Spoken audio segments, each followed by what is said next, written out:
Hi guys, ఎంతో టేస్టీగా ఉండే గుగ్గిళ్ళ కర్రీ చేస్తున్నానండి. చాలా టేస్టీగా ఉంటుంది. తప్పకుండా ట్రై చేయండి. దీన్ని ప్రిపేర్ చేసుకోవడం కోసం ముందుగా స్టవ్ ఆన్ చేసి ప్యాన్ పెట్టుకుని అందులో ఆయిల్ యాడ్ చేస్తానండి. అందులోనే పోపు దినుసులు వేసుకుంటున్నాను. కట్ చేసిన ఒక ఆనియన్ కూడా వేసుకుంటున్నానండి. ఇందులోనే 2 రెమ్మల కరివేపాకు కూడా వేస్తున్నానండి. ఇప్పుడు ఈ ఆనియన్స్ అంతా బాగా ఫ్రై అయ్యే వరకు ఫ్రై చేసుకోవాలి.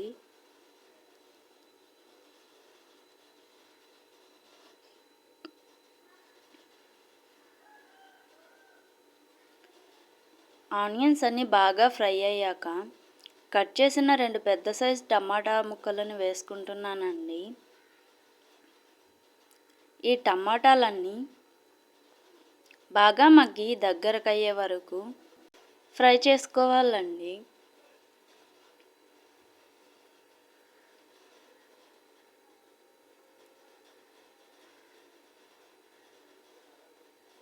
టమాటాలన్నీ బాగా మగ్గి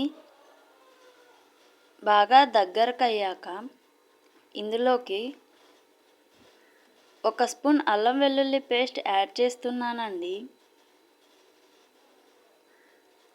ఈ అల్లం వెల్లుల్లి పేస్ట్ పచ్చివాసనంతా పోయే వరకు బాగా ఫ్రై చేసుకోవాలి. అల్లం వెల్లుల్లి పేస్ట్ బాగా మరిగాక ఇందులోకి మసాలా యాడ్ చేస్తున్నానండి. 2 స్పూన్ల కారం, 3 స్పూన్ల ధనియా పౌడర్ వేసానండి. ఇప్పుడు ఇదంతా బాగా కలుపుకోవాలి. ఇందులోకి 1/2 స్పూన్ పసుపు కూడా యాడ్ చేస్తున్నానండి.